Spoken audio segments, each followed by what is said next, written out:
Bienvenidos una vez más a Susurros de Pesadilla, donde los secretos enterrados en piedra y papel no siempre permanecen en silencio. Hoy les traigo una historia que no es de fantasmas ni de maldiciones sobrenaturales. Es de algo mucho peor, la verdad oculta por una institución que juró proteger almas pero la silenció para siempre. Mi nombre no importa. Llamadme solo el archivero. Y lo que encontré en el sótano de la iglesia de Santa Inés, en el Dridge, Pensilvania, me robó más que el sueño. Me robó la fe en lo que una vez creí inquebrantable. Recuerdo con exactitud el momento en que descendí por primera vez al sótano de la iglesia de Santa Inés. Era el 12 de abril de 2018, un jueves. El cielo colgaba bajo y gris sobre el valle del Susquehanna, como un sudario pesado que ahogaba la luz del sol. El río debajo de él serpenteaba con el color del plomo deslustrado, sus aguas turbias reflejando las nubes como un espejo roto. El aire olía a tierra húmeda y a humo lejano de chimeneas, el típico aroma de primavera en Pensilvania, cuando el invierno se aferra un poco más de lo debido. El proyecto de restauración, que ya llevaba 4 meses, había sido financiado por la subvención PH 2017-045 de la Sociedad Histórica de Pensilvania. Una asignación inicial de $320,000, aumentada después en 130,000 más para cubrir reparaciones inesperadas en los cimientos. Cada centavo estaba justificado en los informes que enviaba semanalmente, el crujido de las vigas antiguas, el polvo que flotaba como niebla espectral bajo las luces de trabajo. Mi encargo, confirmado por el Memorándum Diocesano de IO 2018-004 del 5 de enero, era claro e inequívoco: localizar, fotografiar, catalogar y preservar cualquier material de archivo que quedara expuesto durante los trabajos estructurales. No era solo un trabajo, era una misión de preservación, un puente entre el pasado devoto y el presente escéptico. Esa tarde, mientras el sol se hundía temprano en el horizonte y las sombras se alargaban como dedos acusadores, descubrí un libro de registro. Cuero negro endurecido por el tiempo, con esquinas de latón oxidadas hasta un verde apagado que recordaba el musgo en lápidas olvidadas. El lomo estaba partido por años de uso, como una herida que nunca cicatriza del todo. Las páginas, papel grueso de trapo, bordes deshilachados como hilos sueltos de un tapiz deshecho, llevaban entradas en una caligrafía clerical meticulosa, la tinta desvaída a sepia pero aún legible bajo las luces LED temporales que zumbaban como un enjambre invisible. El registro, fechado el 15 de junio de 1952, describía un rito de absolución administrado a Eleanor Hayes, 34 años, casada, madre de 3 hijos cuyos bautismos aparecían en los registros parroquiales entre 1945 y 1950. Había confesado duda persistente en la autoridad del magisterio de la Iglesia. La acción recomendada era reflexión prolongada bajo supervisión pastoral, firmada por el padre Arlan, párroco desde 1946 hasta 1968. No aparecía ninguna anotación posterior de absolución, ni cruz marginal, ni cierre.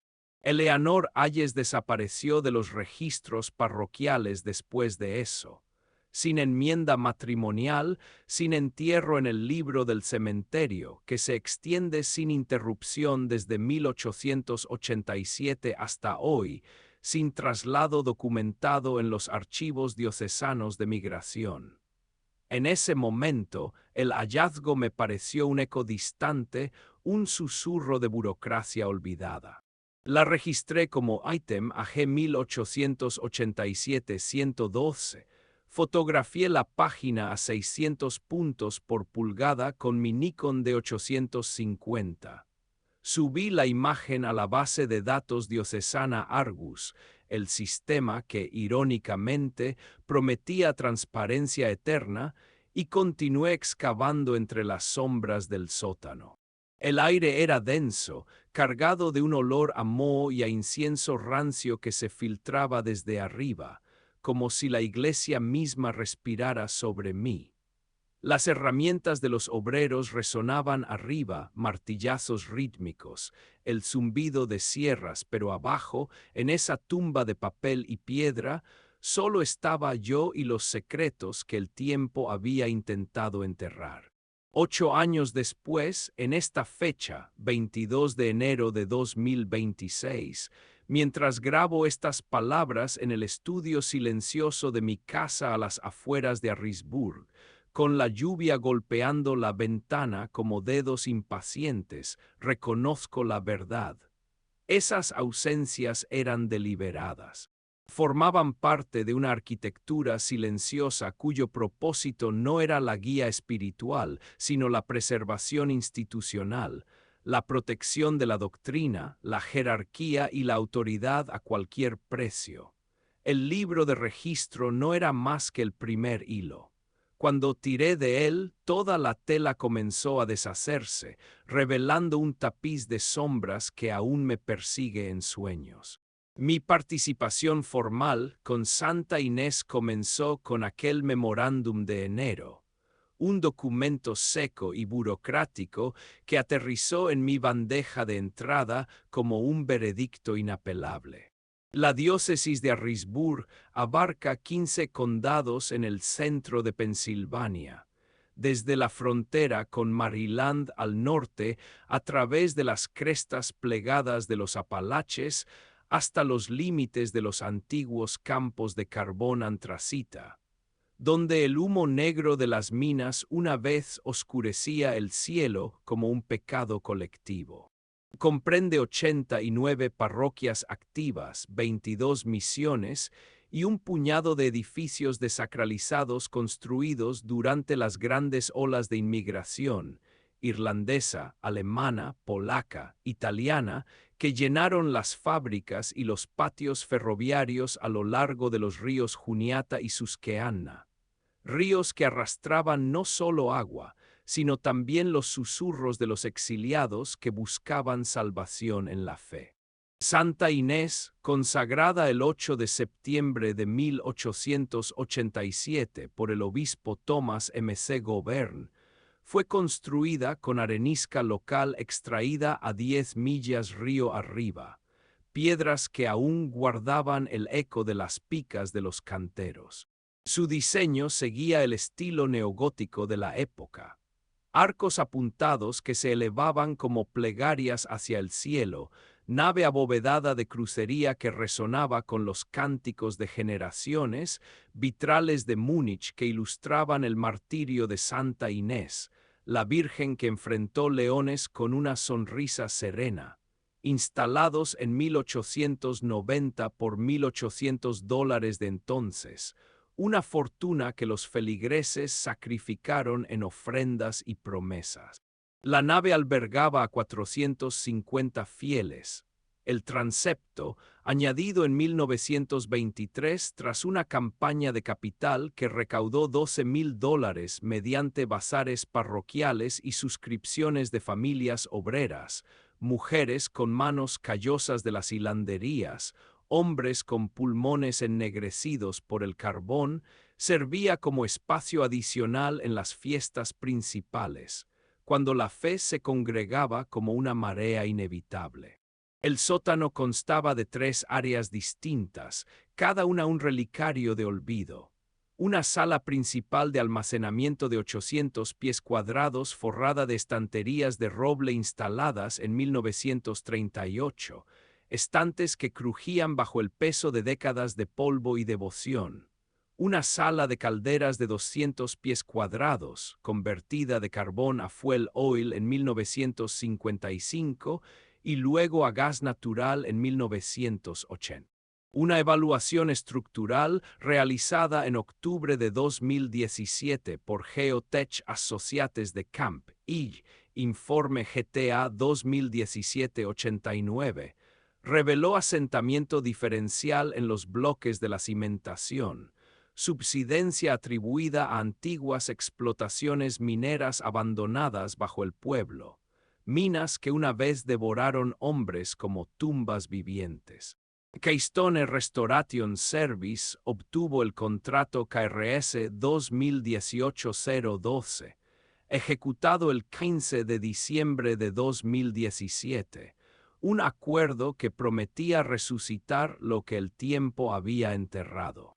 Monseñor Edward Kleine, vicario general desde 2008, representaba los intereses diocesanos con la precisión de un reloj eclesiástico.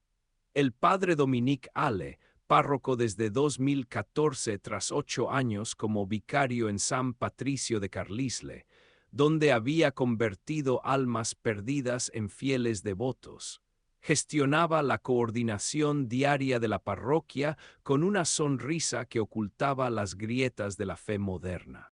Mi rutina diaria seguía un protocolo estricto, un ritual en sí mismo que me aislaba del mundo exterior. Llegaba a las 8, aparcaba detrás de la rectoría, un añadido de ladrillo construido en 1905 con 4 dormitorios y una modesta biblioteca teológica llena de tomos polvorientos que olían a incienso y a herejía reprimida, y firmaba en la oficina móvil Mobile Office Solutions Unidad MOS 456. Un tráiler que vibraba con el zumbido de generadores como un corazón mecánico. El descenso se hacía por 22 escalones de granito desde la sacristía, cada uno desgastado cóncavo por más de un siglo de paso, pasos de novias temblorosas, de viudas en duelo, de pecadores buscando redención. El equipo de protección incluía guantes de nitrilo Kimberly Clark purple que crujían contra la piel, mascarilla 3M8210N95 que filtraba el aire viciado pero no el peso del silencio, botas con punta de acero Red Wing modelo 2233 que resonaban como ecos en una cripta, y casco cuando había trabajos en altura, un recordatorio de que incluso en la fe la caída era posible. La iluminación provenía de luces LED Philips 4000K colgadas en cables de extensión alimentados por un generador Honda EU 2200 y colocado afuera, con ruido limitado a 55 decibelios para no perturbar las misas, un zumbido constante que se mezclaba con el latido de mi propio pulso, como si la máquina respirara conmigo. El inventario seguía el Manual Archivístico Diocesano de 2010, sección 3, 4, un tomo sagrado de procedimientos que dictaba cada movimiento con la precisión de un misal. Los objetos se retiraban uno por uno, se fotografiaban in situ y tras un suave cepillado en seco con un pincel de Marta suave, cuyas cerdas rozaban el papel como un susurro penitente, se calificaba su estado en formularios Archi-NV 2015, escala de 1 a 5, donde el 5 era intacto y el 1 perdido para siempre, y se les asignaba números de la serie G1887, un código que evocaba el año de fundación. Las vestiduras litúrgicas de los años 1920 descansaban en arcones de cedro, casullas bordadas con hilo de oro por las Hermanas de la Caridad en Filadelfia, telas que aún guardaban el aroma de incienso quemado en misas de difuntos. Los registros parroquiales desde 1890 consignaban bautismos, matrimonios y entierros con detalle meticuloso, páginas que crujían como confesiones no dichas. La digitalización se realizaba con un escáner portátil Epson DS530 conectado a un portátil de latitudes 7490. etiqueta de activo, DIO 2016-112. Produciendo archivos TIFF a 600 puntos por pulgada con metadatos Dublin Core incrustados, un ritual moderno que convertía el pasado en píxeles eternos. Las mañanas se dedicaban a clasificar y limpiar, las tardes a escanear y registrar en el sistema Argus, un proceso que me hacía sentir como un sacerdote de la memoria, oficiando misas silenciosas ante altares de papel. Las reuniones de progreso se celebraban todos los viernes a las 10 en la sala de conferencias de la Rectoría, 15 por 20 pies, panelada en roble instalado en 1940, con un crucifijo de madera que parecía vigilar cada palabra.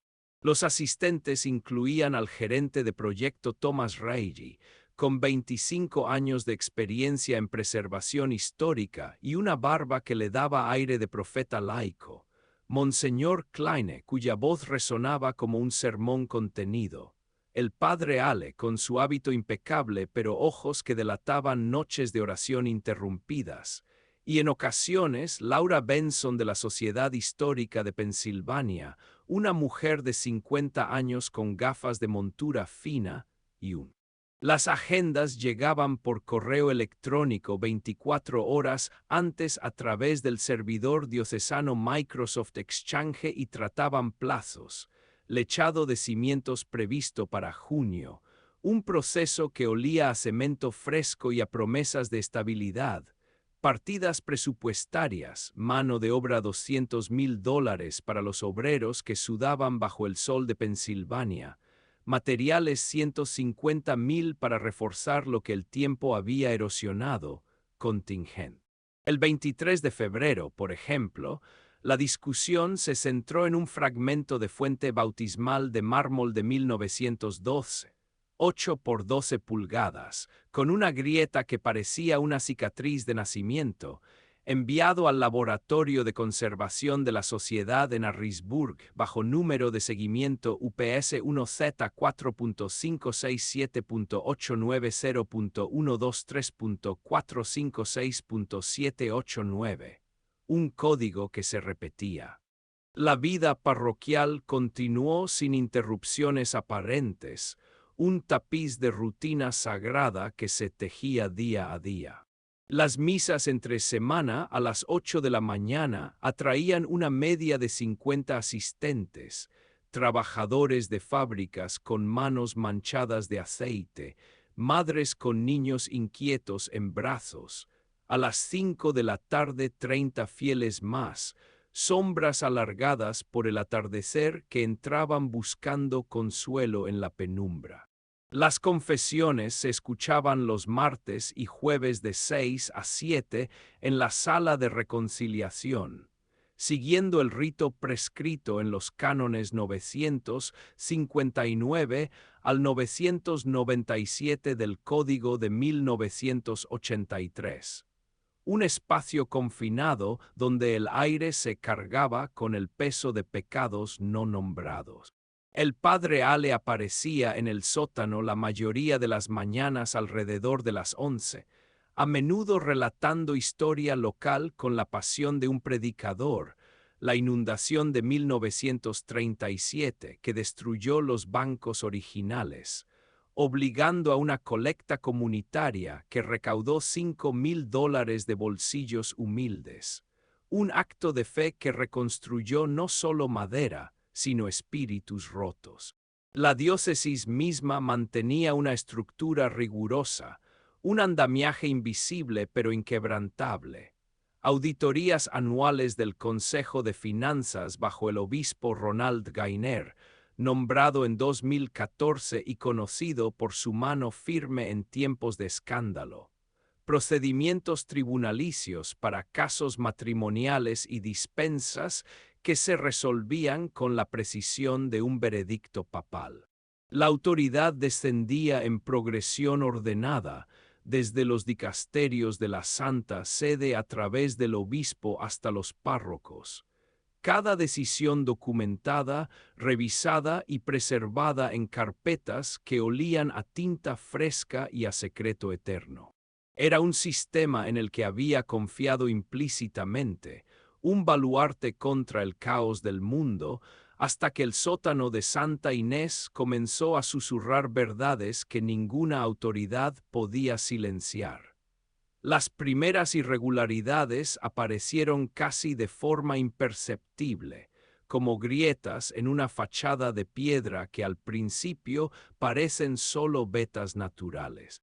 El 3 de mayo de 2018, en el armario 4 del anexo, cajón B, una unidad gris Telcase de los años 1950, con bisagras que chirriaban como un lamento reprimido, examiné registros de confesiones impresos en el formulario CONF 1938, revisado en 1945. Cada entrada requería fecha, iniciales del penitente, categoría de pecado, penitencia asignada y habitualmente una pequeña cruz de tinta que significaba absolución concedida, un símbolo que brillaba como una promesa de redención. Varias carecían de esa marca, ausencias que me inquietaban como omisiones en un salmo. 7 de octubre de 1948, J.M. Y varón, 42 años, duda en la autoridad eclesiástica respecto de la infalibilidad papal, penitencia, consejo privado, anotación marginal en lápiz, referir protocolo 52, sin cruz. Los registros censales digitalizados del proyecto de IO 2008-19 no contenían más rastro de J.M. Después de 1948, sin registro matrimonial, sin entierro, sin traslado, como si el hombre se hubiera evaporado en las páginas amarillentas. El 10 de mayo, el volumen de 1955 arrojó otro. 22 de abril, LP, mujer 28 años, difundir rumores sobre moralidad del clero, penitencia, reflexión prolongada. De nuevo, sin resolución, un vacío que se extendía como una sombra en el corazón del archivo. Para el 17 de mayo había identificado 12 casos similares entre los años 1940 y 1960. Concentrados en los años inmediatamente posteriores a la guerra y durante los inicios de la era de los derechos civiles, época en que las dudas no eran solo espirituales, sino un eco de un mundo que empezaba a cuestionar las cadenas invisibles de la obediencia. El 25 de mayo localicé un manual parroquial de 1925, edición tercera, 48 páginas, impreso por la Catholic Press de Filadelfia, con cubiertas que crujían como huesos viejos. La sección 7. 2 describía ritos de reflexión prolongada para feligreses que mostraban inquietud espiritual persistente, definida vagamente como cuestionamiento de la doctrina o de la autoridad clerical, un eufemismo que ocultaba el temor a la disidencia. El procedimiento exigía aislamiento en una cámara de reflexión ubicada en el anexo del sótano, duraciones de 24 a 72 horas, con servicios básicos para la contemplación, agua, pan, una Biblia encadenada y quizás un crucifijo que mirara como un juez silencioso. Los planos arquitectónicos de 1886, actualizados en 1950, no mostraban tal cámara, solo almacenamiento indiferenciado, un vacío en el plano que ahora me parecía deliberado, como un secreto dibujado en negativo. En la reunión semanal de ese día, Monseñor Kleine describió el lenguaje como arcaico, quizá refiriéndose a un antiguo hueco de caldera reutilizado para oración privada durante los años de la prohibición, cuando el alcohol era pecado y la duda, herejía. Cuando solicité el memorándum de apoyo de 1932 que había citado, se informó que estaba mal archivado en los archivos de la Cancillería, una frase que resonaba como un portazo en mi mente, el primer indicio de que las puertas del conocimiento no siempre se abrían con facilidad. El comportamiento del padre Ale cambió después de que preguntara, el 4 de junio, sobre el acceso a registros de confesión sellados. Citó el Canon 489, que exige destruir las anotaciones penitenciales después de 10 años para proteger la confidencialidad. Pero sus ojos no se encontraron con los míos, evitaban mi mirada como si yo fuera el penitente, y su tono fue inusualmente cortante, un filo que cortaba el aire viciado del sótano. Los obreros mencionaron golpes huecos y rítmicos provenientes de las paredes, sonidos no relacionados con herramientas neumáticas ni con el generador, sino como nudillos de un espíritu inquieto golpeando desde el otro lado. Pero los registros de incidentes OSA 301 no consignaban nada inusual, blancos en el papel que ahora me parecían censuras sutiles.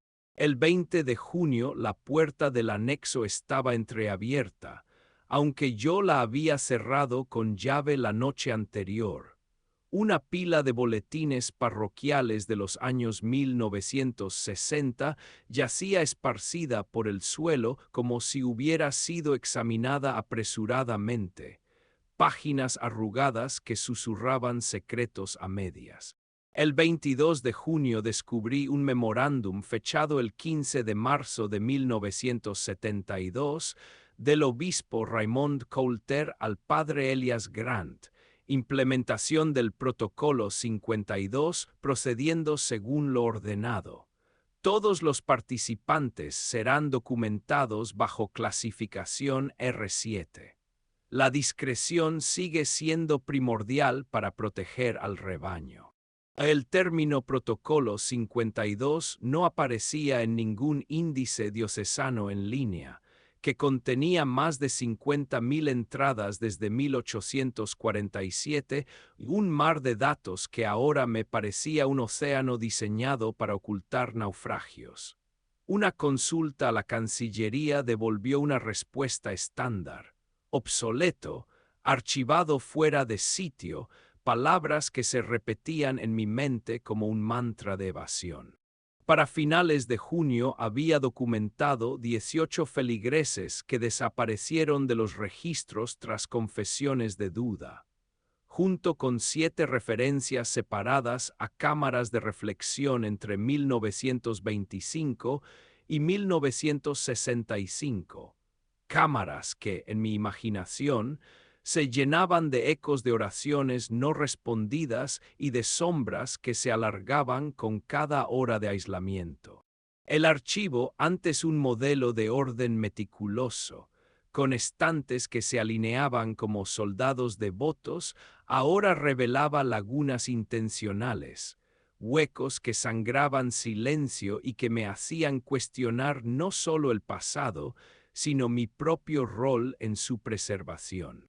El punto de inflexión llegó el 10 de julio, cuando recibí la combinación de la caja fuerte Mosler clase 6 del anexo, proporcionada bajo solicitud Arch 2018-67, aprobada el 5 de julio, un número que ahora me persigue como un código de una cerradura que nunca se abrirá del todo.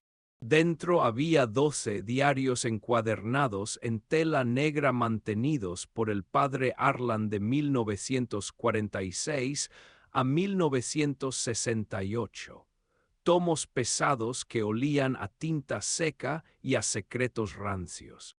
Entre entradas rutinarias sobre bautismos, niños llorando en fuentes de agua bendita, funerales, ataúdes bajando a tumbas húmedas y finanzas parroquiales, ofrendas contadas con dedos temblorosos, aparecían relatos detallados de los ritos, confesiones que se convertían en condenas. 2 de noviembre de 1953, RK. Hay 45 años, subversión de la doctrina mediante cuestionamiento público del celibato clerical en una reunión municipal. Un hombre que había osado hablar en voz alta lo que muchos susurraban en la oscuridad. Se aplicó el protocolo 52, 48 horas de aislamiento en la cámara de reflexión con consejo pastoral intermitente, horas que, según el diario, se llenaban de oraciones repetidas hasta el delirio. Resultado, sujeto conforme post-rito. Los registros públicos consultados en línea el 12 de julio confirmaron que Robert Kleine fue internado en el Hospital Estatal de Harrisburg el 5 de noviembre de 1953. Orden de internamiento HS 1953-456. Diagnóstico paranoia aguda. Una etiqueta que convertía la duda en locura. Fue dado de alta en 1957 y abandonó el Dridge poco después, dejando atrás un vacío en los registros como una tumba sin lápida. Surgieron 8 casos adicionales entre 1950 y 1960, cada uno un hilo más en la tela oscura. 8 de junio de 1957, MS. Mujer 31 años, duda en la necesidad de la devoción mariana, 72 horas de aislamiento, posterior traslado a un convento en Filadelfia, un exilio disfrazado de redención. Sin retorno registrado, solo silencio. Mantuve una hoja de cálculo privada Anom 2018. XLSX, que alcanzó 25 entradas para el 15 de julio, un documento que crecía como un cáncer en mi computadora, cada fila un nombre borrado, cada columna un secreto desenterrado. Se formó un profundo conflicto moral, un abismo que se abría en mi pecho como las grietas en los cimientos de Santa Inés. La sección 4. 2 del Código de Ética Diocesano me obligaba a reportar descubrimientos de importancia histórica al Comité de Supervisión, un deber que ahora se sentía como una traición.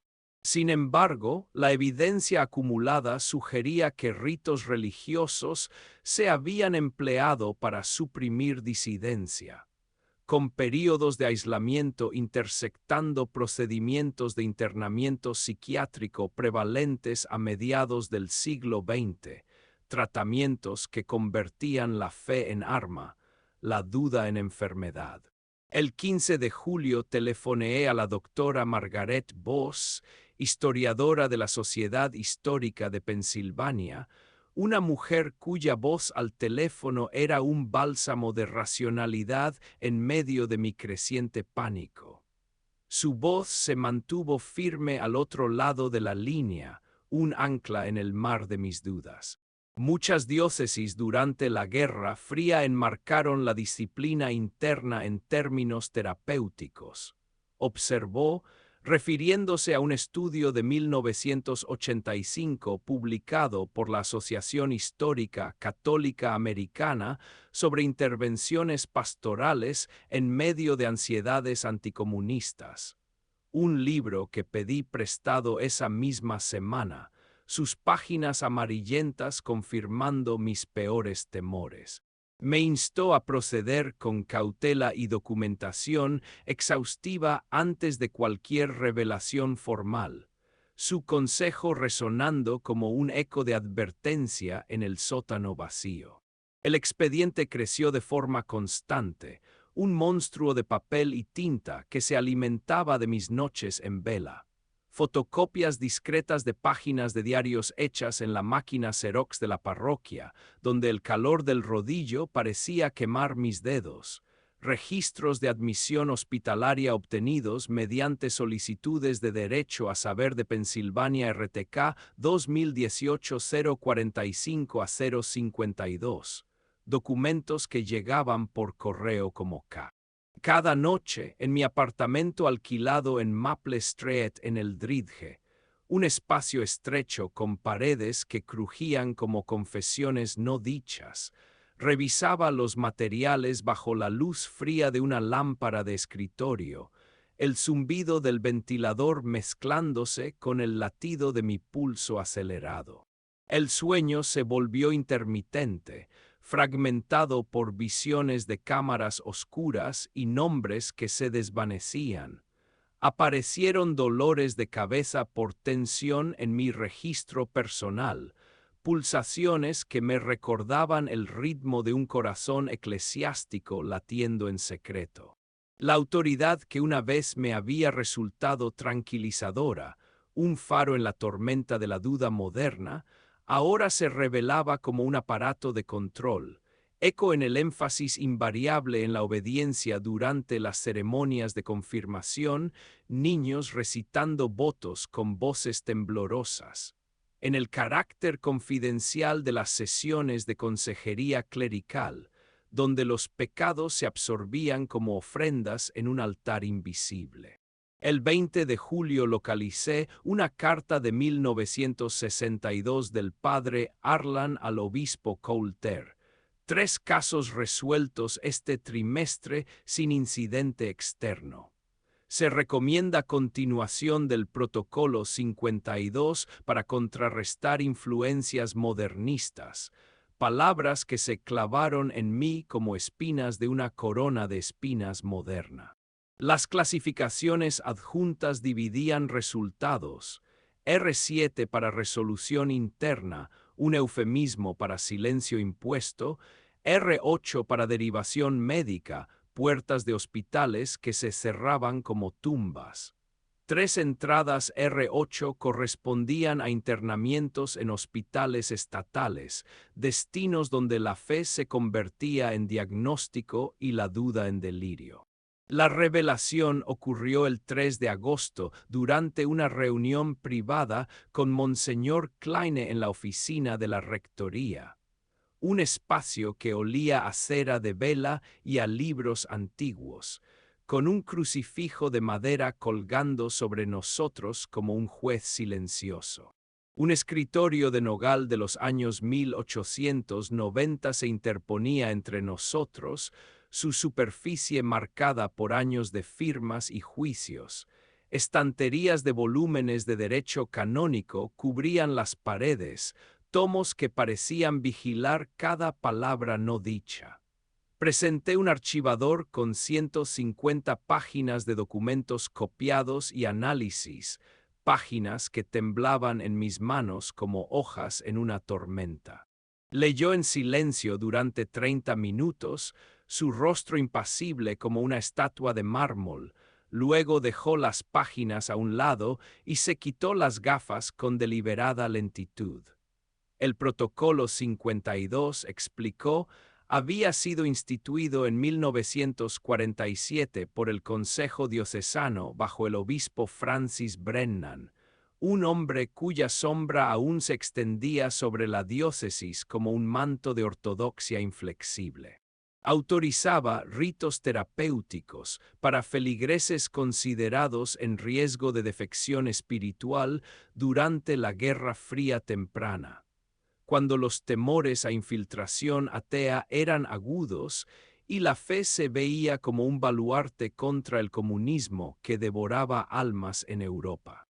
El proceso implicaba aislamiento guiado en la cámara designada del anexo, desactivada en 1970 tras las reformas del Concilio Vaticano II, que trajeron vientos de cambio pero no borraron las sombras del pasado, combinado con consejería dirigida destinada a restaurar la fe y la obediencia, un lavado de cerebro disfrazado de oración. En casos de no cumplimiento persistente, se arreglaban derivaciones a instituciones médicas cooperantes, presentadas como actos de misericordia pastoral, puertas que se cerraban con llave y nunca se abrían del todo.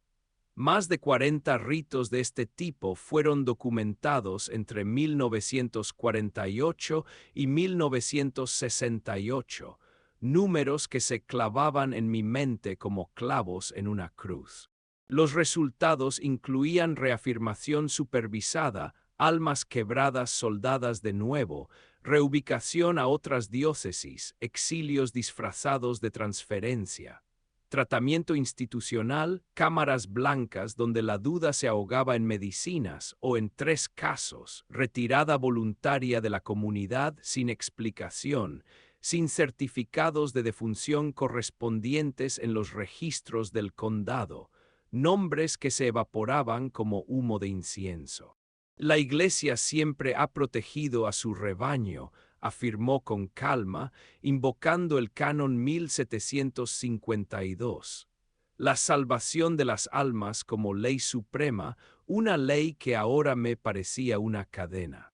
Procedimientos comparables, señaló, habían existido en otras diócesis estadounidenses, como se refería en un informe restringido del Vaticano de 1975 sobre prácticas pastorales en Estados Unidos, un documento que, según él, confirmaba que el mal no era único, sino sistémico. La explicación se dio sin adornos ni remordimiento, meramente como necesidad histórica, su voz plana como las páginas de un registro que acababa de cerrar. Elegí la discreción, un silencio que me pesaba como una penitencia no absuelta. El expediente fue reclasificado bajo Código de Acceso Restringido R7 como ítem AG 1887-999 y devuelto a los archivos el 5 de agosto. Un entierro simbólico de verdades que se negaban a morir.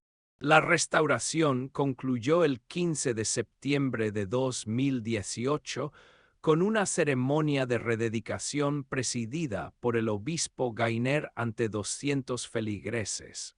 Un mar de rostros devotos bajo el sol de otoño que iluminaba los vitrales como si bendijera el olvido. Su homilía habló de la fuerza perdurable de las comunidades de fe a través de las generaciones, palabras que resonaban huecas en mi pecho, como un eco en una cámara vacía. Permanecí en el servicio diocesano hasta marzo de 2020, cuando presenté mi renuncia RS 2020-012 citando motivos personales, un eufemismo para el peso que me ahogaba, y pasé a consultoría archivística independiente, un exilio voluntario en el mundo de los papeles olvidados. El conocimiento, sin embargo, permanece, un huésped no invitado que susurra en las noches de insomnio. Cuando asisto a misa en otro lugar oigo ciertas frases repetirse, proteger al rebaño, las mismas palabras que usó Monseñor Kleine, un rebaño que ahora veo como ovejas marcadas para el sacrificio. Las confesiones siguen exigiendo revelación completa, un ritual que me hace cuestionar si alguna vez seré absuelto de lo que sé. Los votos de obediencia permanecen inalterados en el rito de confirmación, votos que los niños recitan con inocencia que duele. Quedan preguntas sin resolver. Las condiciones exactas dentro de esas cámaras, aire viciado, paredes que absorben gritos, Biblias encadenadas como cadenas, el verdadero número de vidas redirigidas, docenas, cientos, un río de nombres borrados, si rastros leves del protocolo 52 persisten en las directrices contemporáneas de consejería pastoral o en los protocolos diocesanos de protección, sombras que se alargan en el siglo XXI. Ya no soy el mismo.